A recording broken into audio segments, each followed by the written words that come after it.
one of Roger Corman's basic boilerplate rules of directing is that you have to cast every part with extraordinary care, because if you're going to cut to somebody, maybe it's just the clerk at the convenience store, they own the movie now for 1 second, 5 seconds.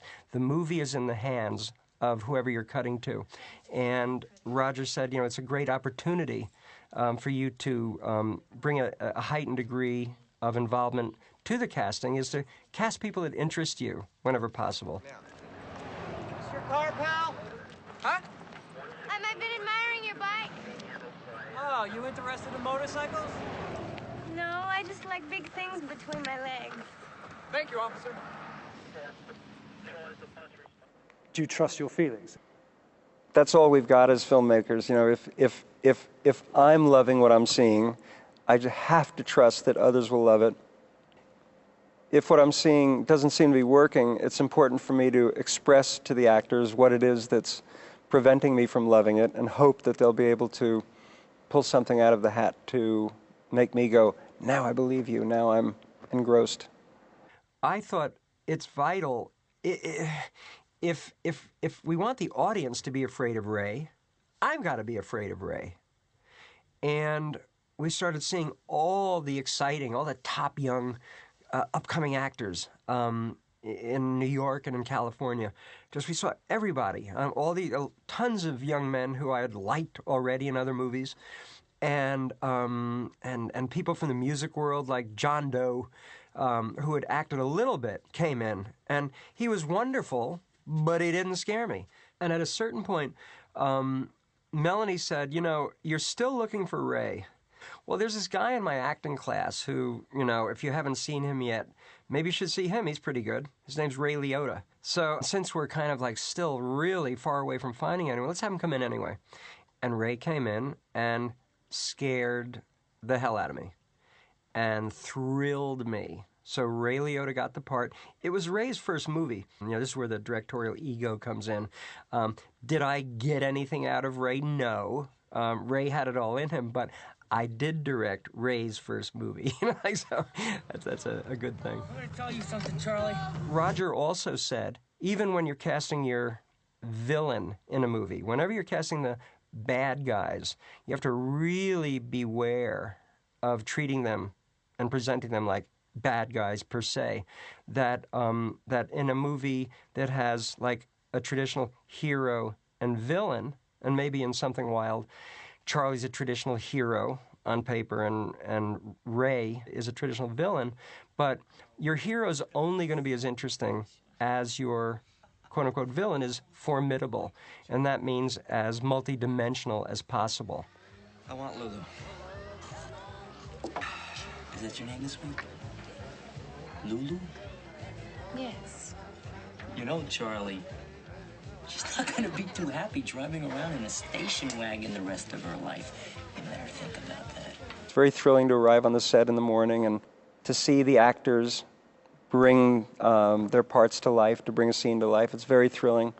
The handyman was played by a guy who I had just met named Jim Roach. Jim's an artist and an art professor at FSU in Tallahassee, where we shot the movie. Not an actor, performance artist, not an actor. He comes and he said, if this guy came up to me and wanted an Alka-Seltzer, you know, I'd want to give him some advice. Do you think, could I say something to him? And I said, well, yes, you can. He said, here's what I want. I said, just tell him. So on the first take, Jeff doesn't know what's going to happen. He's got his scripted lines, and Jim Roach comes back and tells him, Remember, no matter what, it's better to be a live dog than a dead lion. I felt the same way before. Hey, good luck with you. Yeah, thank you. And you can see Jeff Daniels in the movie. He's kind of like that. And cut. And a second later, Jeff came running up to me. This is one of the greatest compliments I've ever gotten from an actor in regard to what we're talking about or anything. And Jeff came up and goes like, where do you find these people? This is amazing what's going on here. So I was very encouraged, you know, in this, you know, pushing the envelope and trying to find particularly interesting, terrific people in the smaller parts. I'm in awe of the art of acting. I adore actors, and I still don't understand how they do it.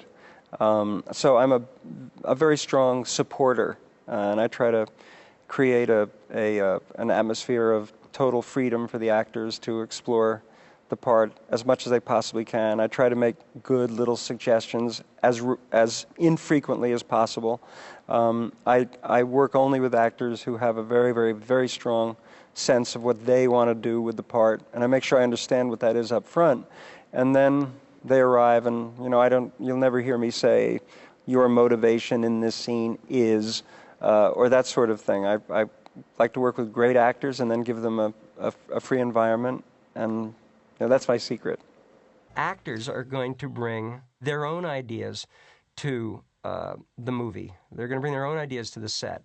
And as a director, not only is it maybe not your job to tell everybody exactly what to do, maybe your job as a director, when you're working with quality people, when you're working with a great camera operator who's going to have his own ideas, a great director of photography is going to have his own ideas about the staging of a scene, and more importantly, with actors who are going to come with a lot of ideas and a lot of imagination to the way they want to do the scene, is don't plan your shots out. Let them come onto the set and just watch them walk through the scene. The idea of no preconceived ideas of shots. I've always been, because I wasn't really brought up in the theater, and I kind of came to filmmaking via script writing, I was always afraid, even as I am to this day, of the idea of like, what if the actors get it just right on a rehearsal, and you're not filming? What if? Wouldn't that be awful? So Tack and I got into this idea of like, we're going to rehearse on film. Let's get the actors on the set. Let's find out how they want to move around. Then Tack can light it. And then the actors can go get their makeup on and get their costumes on and come back. And now we can start rehearsing on film, which is what I love. Let the actors start finding their way into the scene. We keep improving the shot a little bit. And then at a certain point, it's really working. And this process has all happened on film. So that's what I love to do. And that's what we did with Something Wild. Just like, okay, let's take a look. Let's hear the words. Let's see how you want to move around. It's an approach that I've really kind of fallen in love with and swear by. Nothing really can compare with Denzel Washington showing up on the set and saying, I read this scene again this morning and I think it's full of holes. Full of holes. I don't think this scene works. And then me being able to say, well, Denzel, let's go out and let's start saying the words and keep what you like and throw away what you don't like and fill in the blanks if you think there's something missing, and we'll just work it until something takes shape that we all feel good about. And Denzel Washington goes, okay, we'll try doing that. And then I get to stand there and watch this brilliant alchemist create an amazing performance on any given scene. It's very exciting. Those are qualities, do they come out of the performances they do, or they come out of the persona they are, the people they are? I always think of it as a 50-50 equation. Being a really gifted actor, having extraordinary ideas and the ability to get into that moment and put that reality across in a really gripping way is one thing, and that's half the battle. I really feel that who you are as a person, what you bring to the party in terms of unavoidable, this is meanness of all, really contributes a lot. And I think of like Tom Hanks is an incredibly terrific guy, and I think we sense that, and he's also a fabulous actor, but I think we love to spend time with Tom, and Jodie Foster has this huge courageous heart in addition to being this lovely woman, and there's something very special about her as a person, and I think that translates every bit as well. I love to do, I mean, for almost any scene anymore, I always have the characters looking directly into the camera. Then I can have always know exactly what's going on in their eyes, have the option of having, being able to present exactly what's going on in the actor's eyes, which is the most important part of an actor, I guess, ultimately, are their eyes. And I love being able to show for every time you do that shot, where they're looking directly in the camera, of course you have to now turn the camera in the other direction and show exactly what they're seeing. And that has the ability now to put the audience literally into the character's shoes at any given moment of the movie. And I feel that helps draw the audience into the story in as deep a way as is technically possible. So I love to do that. And I like very much that moviegoers really don't even notice. There's a lot of that going on, and the average moviegoers, people who aren't into cinema in a big way and look analytically at things, it doesn't bother them, they don't know it, but I think it's working. I think it's really, really drawing them very deeply into the scenes. Are they looking directly into camera? Yes, sometimes they're looking slightly off as well, but I always have a shot where they're looking in, and yes, deep into the camera. There's a little red dot in there, and the actors send their gaze through that red dot to the character they imagine who they are talking to is actually behind the camera now. Yeah.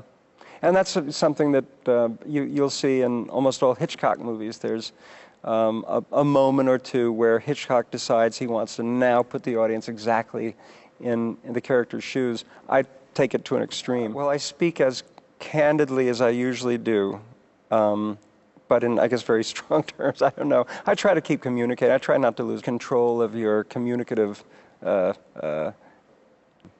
tools and what have you. So you make such a tremendous personal, emotional investment, and as a director, all the people who work on a film, the actors, the camera, everybody they put their trust in you to make the film that everybody signed on to do. The big pressure is to do an excellent day's work and to make sure, again, that everybody's hard work, everybody's contribution is not being squandered. So the pressure that might come with wanting to do a great day's work is almost always ameliorated by the fact that one is working with tremendously gifted people on hopefully a very strong piece of material, and good things happen almost all the time.